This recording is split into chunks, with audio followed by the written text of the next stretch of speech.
आज हम वैष्णव और शैव धर्म इस विषय के बारे में समझेंगे। वैष्णव और शैव धर्म क्या था और वैष्णव धर्म जैसा कि नाम से ही ज्ञात होता है कि इस धर्म के लोग भगवान विष्णु और श्री कृष्ण को मानने वाले। वैष्णव धर्म के अंतर्गत हम इसमें उद्गम, 5 रात्र विधि, भागवत धर्म, पौराणिक धर्म और अवतारवाद, वैष्णव धर्म का आरंभिक प्रसार एवं वैष्णव धर्म का दृष्टिकोण, भारतीय समाज में भेद की अवस्था और वैदिक धर्म एवं भागवत धर्म का समन्वय, इन बिंदुओं पे प्रकाश डालेंगे। पहले है वैष्णव धर्म, मतलब विष्णु के उपासक। उद्गम, इसके बारे में जानेंगे। उद्गम वैष्णव धर्म के अंकुर हमें ऋग्वेद में देखने को मिलते हैं। मतलब कहने का तात्पर्य है कि इसका आरंभ जो है वो हमें कहाँ से दिखाई देता है? ऋग्वेद से। वैदिक युग में राजा वसु द्वारा यज्ञों में पशु बलि का विरोध करने तथा हरि की उपासना पर बल देने से वैष्णव धर्म का बीजारोपण हो गया था। मतलब पशु बलि की को उपेक्षित किया गया और हरि का नाम उपासना पर बल देने से ही वैष्णव धर्म का बीजारोपण हो जाता है। वैष्णव धर्म में भक्ति भावना को अधिक प्रधानता दी गई है। मतलब सगुण भक्ति, सगुण ईश्वर की उपासना पर विशेष बल दिया गया है। वासुदेव कृष्ण के नाम से इस नाम का वासुदेव धर्म पड़ गया, तो इसको हम दूसरे एक नाम से भी जानते हैं, वासुदेव धर्म, जो श्री कृष्ण के नाम वासुदेव कृष्ण के नाम के साथ जुड़कर ये आगे हमें वासुदेव धर्म के नाम के रूप में भी देखने को मिलता है। तो उद्गम के रूप में पहले जो बलि और यज्ञ प्रथा थी उसका विरोध कर हरि उपासना को बंद दिया गया और वैष्णव धर्म की शुरुआत देखने को मिलती है। इसके बाद है 5 रात्र विधि। 5 रात्र विधि क्या थी?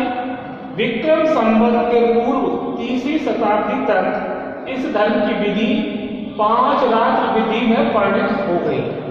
कितने?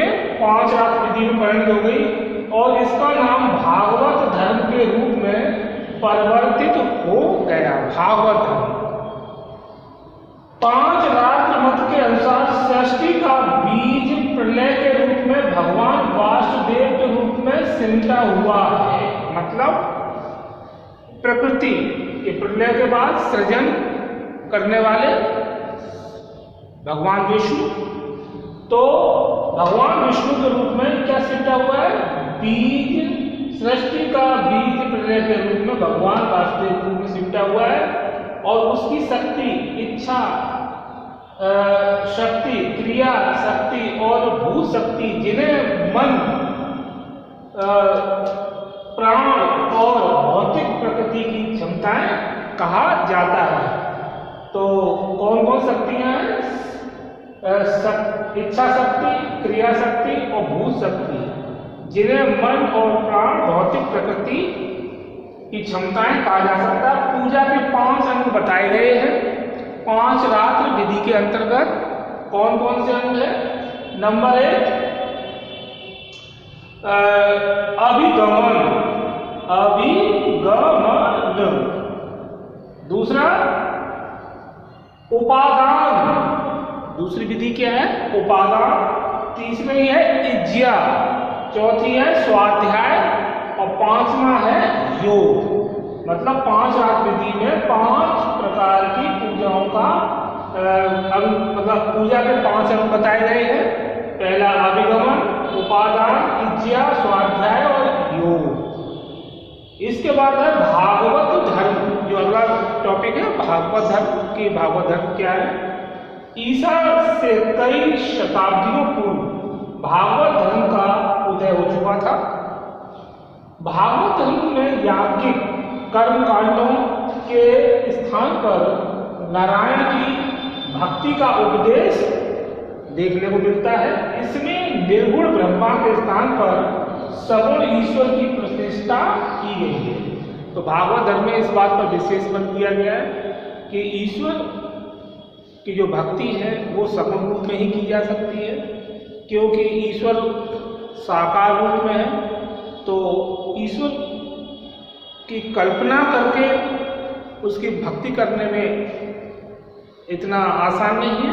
इसलिए अगर ईश्वर साक्षात अगर उनकी मूर्ति या उनका स्वरूप है तो उनकी भक्ति करने में ज़्यादा सरलता रहती है। तो भागवत धर्म में सगुण भक्ति पर विशेष रूप से बल दिया गया है और ये ईसा से कई शताब्दियों पूर्व से ही ये प्रक्रिया आरंभ हो चुकी थी। इसके बाद है पौराणिक धर्म।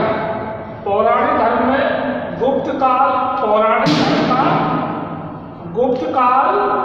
धर्म का काल था तथा वैदिक धर्म के पुनरुद्धार का काल कहा जा सकता है। यानी गुप्त काल में हमने देखा किस प्रकार से इस काल के राजाओं ने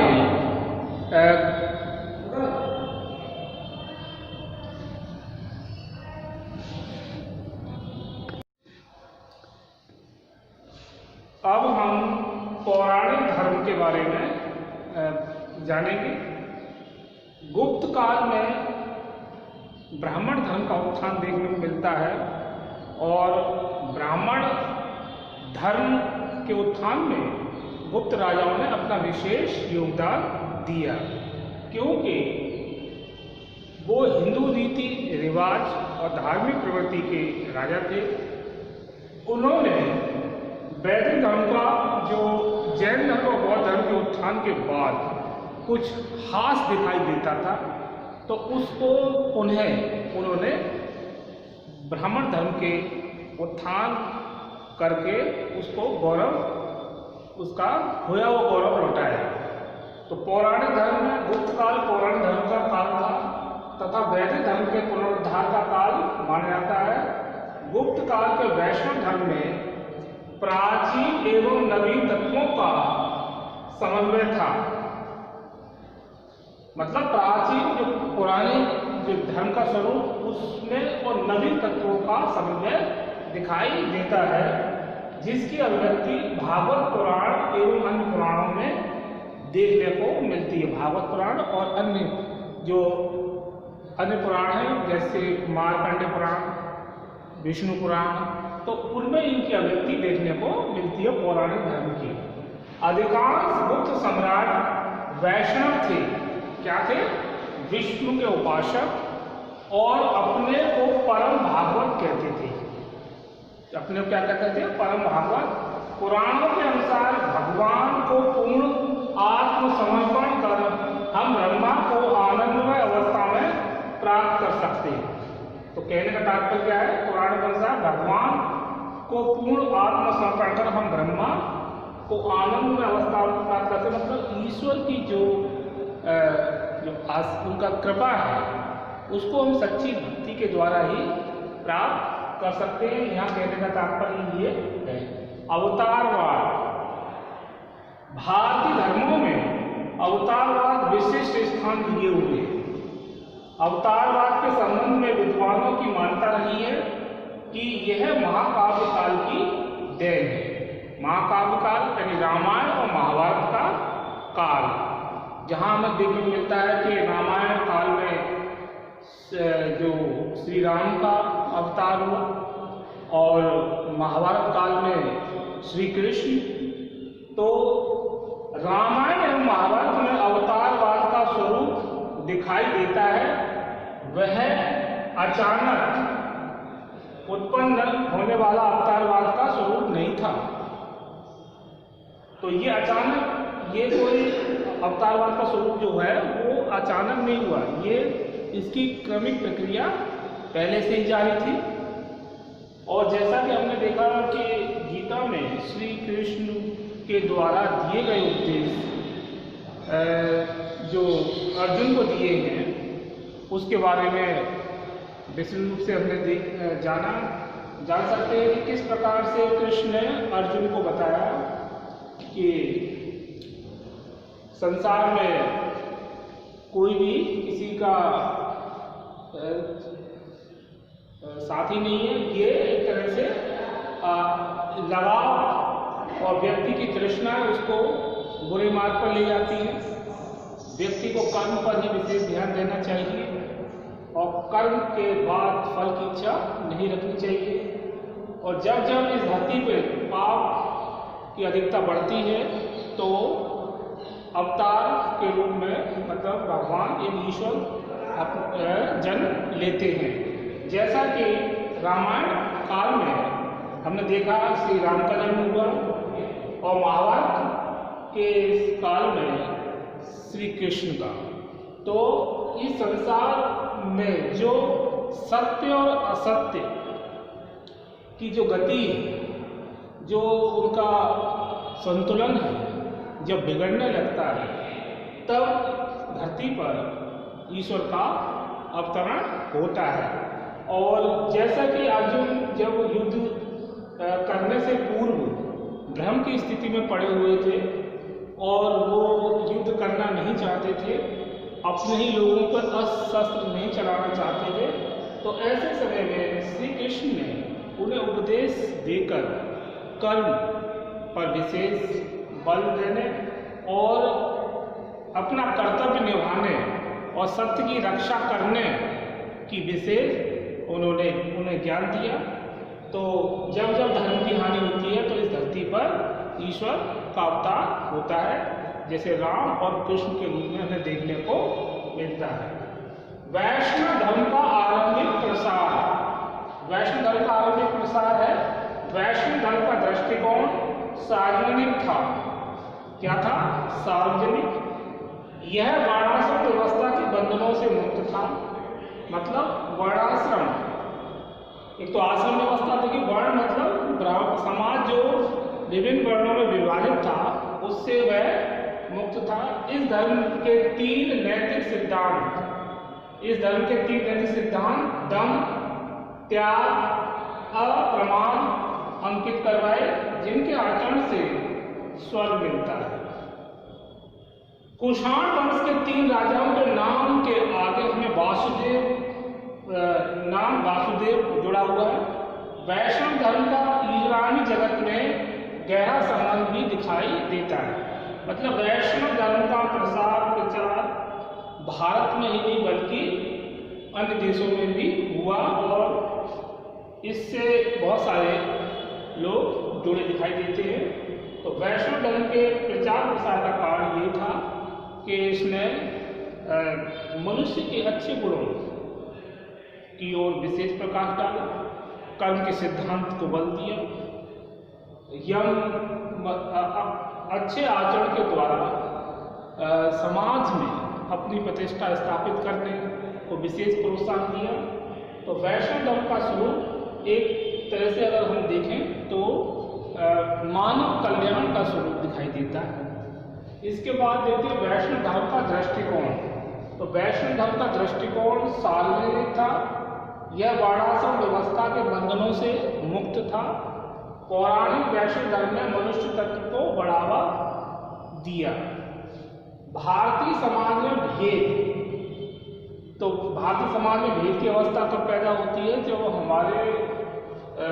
भारत पर विदेशी आक्रमण करते हैं और भारतीय संस्कृति को नुकसान पहुंचाते हैं, और ऐसी अवस्था भी उत्पन्न हो जाती है जिससे कि धर्म और संस्कृति को काफ़ी आघात लगता है और टूटने के कगार पर भी पहुंच जाती है। लेकिन भारतीय संस्कृति की विशेषता रही है कि इसने दूसरे बातों को सदैव ग्रहण किया है और अन्य धर्मों के लोगों को भी शिक्षा प्रदान की। तो ईसवी सन की शुरुआत में विदेशी शासन के फलस्वरूप भारतीय समाज में उथल पुथल हुई, धर्म और संस्कृति में कठोरता आई, स्त्रियों और शूद्रों की गिरावट के साथ ही सार्वजनिक धर्मों को आगे बढ़ने का अवसर मिला। भारतीय संस्कृति के 2 टुकड़े होने की स्थिति भी उत्पन्न हो गई थी। इसके बाद देखते हैं वैदिक धर्म एवं भागवत धर्म का समन्वय। किस प्रकार से समन्वय होता है? अश्वमेध यज्ञ में जो परिलिप्त आख्यान सुनाए जाते उन्होंने पुराणों का रूप धारण किया। अतः ऐसी मान्यता है कि यज्ञ के पुराणों का जन्म हुआ। यज्ञ से पुराणों का जन्म हुआ। इनमें कितने पुराण हैं वो यज्ञों से उत्पन्न हुए बताए जाते हैं। प्रारंभ में पुराण के 5 विषय थे। कितने विषय थे? प्रारंभ में पुराणों के 5 विषय थे। नंबर 1 सर्ग, नंबर 2 प्रतिसर्ग, नंबर 3 वंश, नंबर 4 मनवंतर और नंबर 5 वंशानुचरित। तो ये 5 हैं। सर्ग से तात्पर्य सृष्टि की कथा, सृष्टि कथा। नंबर 2 प्रतिसर्ग, प्रलय के बाद सृष्टि पुनर्भाव। नंबर 3 वंश, देवताओं, राक्षसों, ऋषियों और राजाओं का वृतांत। और नंबर 4 मनवंतर, युग चक्रों का आवर्तन। और नंबर 5 है वंशानुचरित, राजाओं का वर्णन। तो ये 5 है, 5 विषय। तो आज हमने इस वीडियो में वैष्णव धर्म के बारे में विशेष रूप से जाना। वैष्णव धर्म में इसका उद्भव, 5 रात्र विधि, भागवत धर्म, पौराणिक धर्म, अवतारवाद, वैष्णव धर्म का आरंभिक प्रसार, वैष्णव धर्म का दृष्टिकोण और वैष्णव भारतीय समाज में भेद की अवस्था और वैदिक धर्म एवं भागवत धर्म का समन्वय, जिसके अंतर्गत हमने देखा कि पुराण 5 विषय कौन से थे? सर्ग, प्रतिसर्ग, वंश, मनवंतर और वंशानुचरित। इसके आगे हम और अधिक जानकारी वैष्णव धर्म के संबंध में अगले वीडियो में प्राप्त करेंगे। ओके।